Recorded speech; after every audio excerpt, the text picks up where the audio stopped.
آپ کو تنجینہ کے بارے میں پتہ ہے؟ نہیں سر. درود تنجینہ کے بارے میں آپ کو علم ہے؟ نہیں سر. نہیں ہے. آپ کو پتہ ہے یہ مسنون نہیں ہے، یہ سنت سے ثابت نہیں ہے. جی سر. ہاں جی، درود تاج سنت سے ثابت نہیں ہے، درود لکھی سنت سے ثابت نہیں ہے، یہ خوابوں کا درود ہے. اس کی رد کرنے کی ایک ہی دلیل ہے بہت زبردست. درود تاج، درود لکھی، درود تنجینہ، ان کے بارے میں بڑے بڑے فضائل لکھے ہوئے ہیں. کسی درود کے بارے میں لکھا ہوا کہ 70 سال کے گناہ معاف، کسی درود کے بارے میں لکھا ہوا کہ 80 سال وہ کیا کہتے ہیں عبادت کا ثواب ہے. اس طرح کی باتیں ہیں. تو آپ جانتے ہیں سید الدرود کو، درودوں کے سردار کو؟ درود ابراہیمی ہے. اللہ اکبر کبیرہ.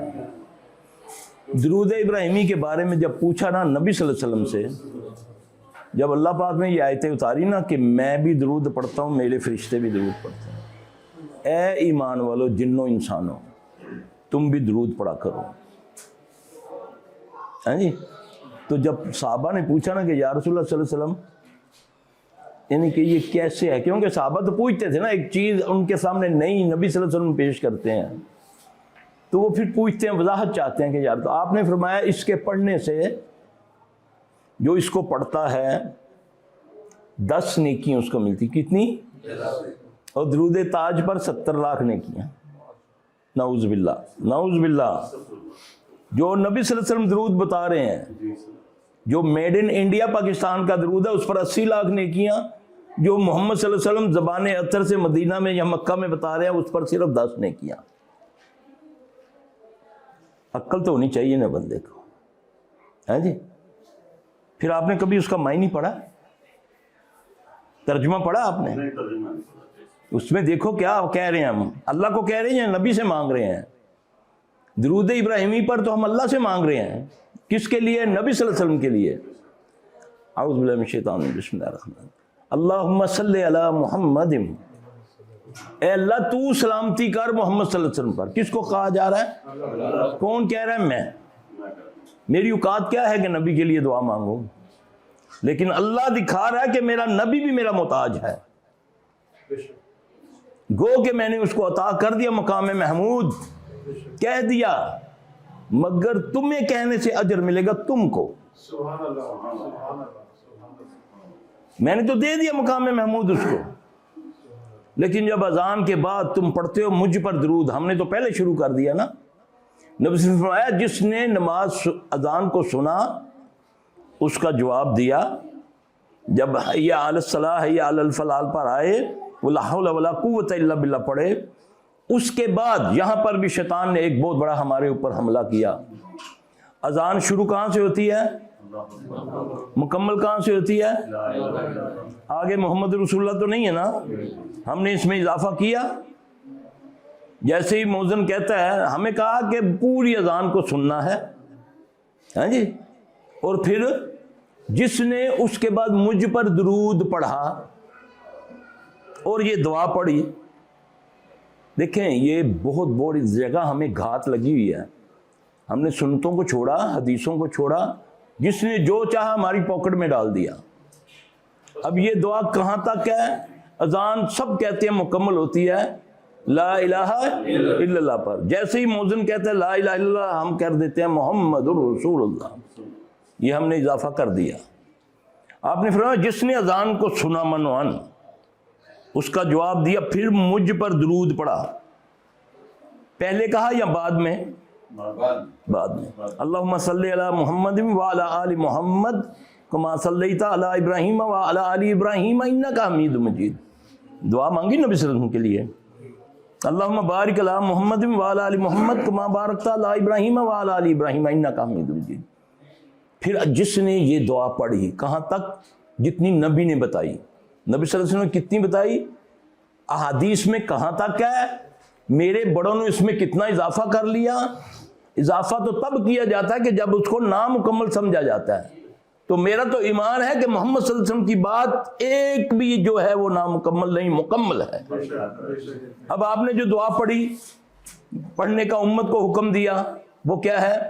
اللہم رب ھذہ الدعوۃ التامۃ والصلاۃ القائمۃ آت محمد الوسیلۃ والفضیلۃ وبعثہ مقام محمود الذی وعدتہ، یہاں تک مسنون ہے، آگے جو لفظ ہے وہ نہیں ہے ثابت صحیح، نکالو اس میں ان اللہ لا یخلف المیعاد، یہ ساری باتیں کہاں سے آئیں؟ یہ کیا نبی صلی اللہ علیہ وسلم بھول گئے تھے؟ یہ نعوذ باللہ۔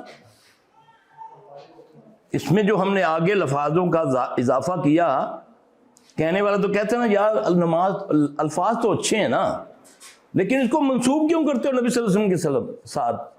آپ نے فرمایا کسی نے کوئی ایسی بات کہی جو مجھ سے ثابت نہیں ہے، وہ اپنا ٹھکانہ دوزخ سمجھے۔ یہ دین ہے۔ جب آپ سنت کے مطابق پڑھیں گے، دیکھیں میڈ ان پاکستان ہے ایک چیز، آپ ویزا لگواتے ہیں اس میں اے ای کا فرق آ جاتا ہے، آپ کا ریجیکٹ ہو جاتا ہے کہ نہیں، ایئرپورٹ سے ہی واپس آ جائے، وہ یہ نہیں دیکھتا 2.5 لاکھ کی اس کی ٹکٹ ضائع ہو رہی ہے، تو میری جو دل چاہے میں اس میں گھسیڑ دوں یا نکال لوں۔ آپ نے فرمایا جس نے اذان کو سنا پھر مجھ پر یہ درود پڑھا اور یہ دعا پڑھی، میں اس کو اپنے ہاتھ سے حوض کوثر پہ پانی پلاؤں گا۔ پانی وہ پیے گا جو جنت کا مستحق ہوگا۔ تو اسی حوض کوثر پر نبی صلی اللہ علیہ وسلم نے فرمایا کہ میں اپنی امت کو 3 چیزوں سے پہچانوں گا۔ صحابہ نے پوچھا نا یا رسول اللہ صلی اللہ علیہ وسلم، اتنی خربوں کربوں دنیا ہوگی، آپ اپنی امت کو کیسے پہچانیں گے؟ آپ نے فرمایا 3 نشانیوں سے میں اپنی امت کو پہچانوں گا، 3 نشانیوں سے۔ آج امت ساری سن لے، خاص کر وہ بے نمازی سن لیں، جن کے چہرے وضو کی وجہ سے چمکتے ہوں گے ہاتھ پاؤں، میں ان کو پہچانوں گا کہ یہ میری امت ہے۔ یہ محمد صلی اللہ علیہ وسلم فرما رہے ہیں قیامت والے دن میں اپنی امت کو کیسے پہچانوں گا۔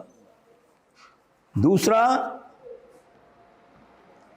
ان کے چہرہ فیس کو کہتے ہیں نا، ہم نے تو فیس بک پر اپنا فیس ہی کالا کر لیا ہے نا، اب نبی کا فیس بتاتا ہوں، فیس بک نبی کی بتا رہا ہوں صلی اللہ علیہ وسلم۔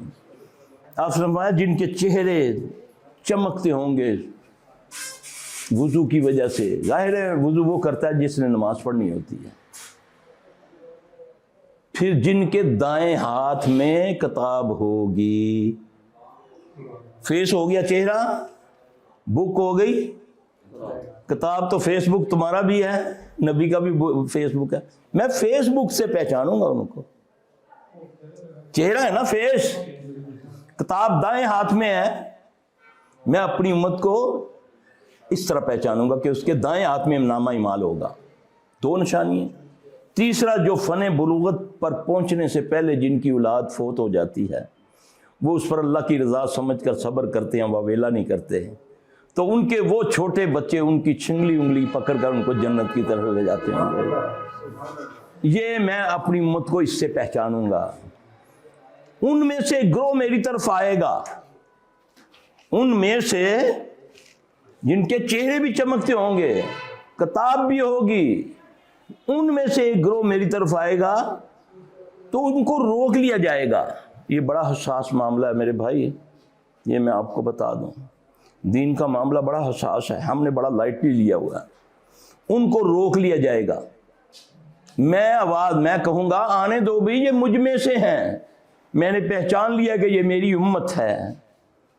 آواز آئے گی نہیں، ہم جانتے ہیں کہ یہ آپ کی امت ہے، مگر یہ وہ لوگ ہیں جنہوں نے آپ کے دنیا سے جانے کے بعد دین میں اپنی مرضی کی چیزیں ڈال دیں، اپنی مرضی کی چیزیں نکال دیں۔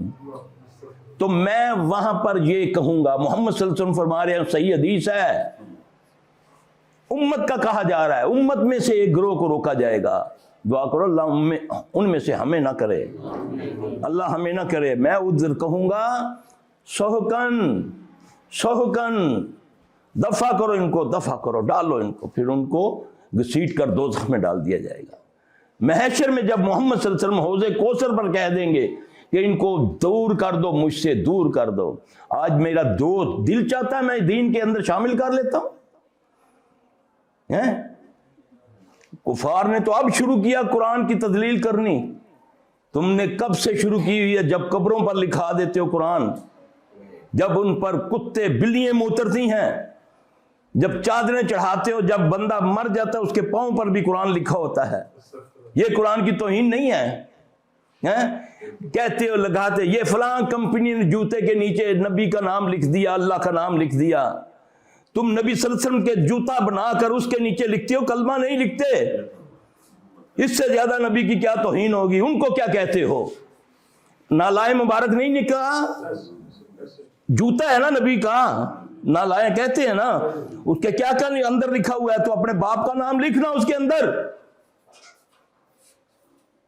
جوتا ہے نا نبی کا، لکھتے ہیں نہیں نیچے، اس کے اندر لکھا ہوا ہے نا کلمہ، کہیں کچھ لکھا ہوا ہے جوتے کے نیچے. نبی کا جوتا ہے نا.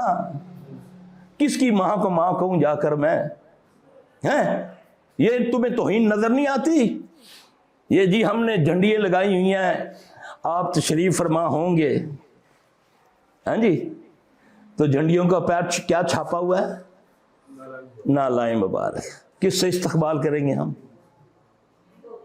کس سے کریں گے یار؟ کس سے کریں گے؟ تصویر بنا کر میرے جیل ادھر ڈال دو نا، تصویر بنا کر، پھر بھی یہی کہلایا جائے گا نا کہ سفیر نے جوتیاں کا ہار پایا ہے نہیں؟ کیا کریں ہم؟ یہ مذہبی لوگ ہیں نا، وہی گروہ ہے نا، کوئی گروہ ہے نا جو اتنے محبت میں آگے چلے گئے ہیں کہ انہوں نے یہ چیزیں تذلیل خود کر رہے ہو تم. لا إله إلا الله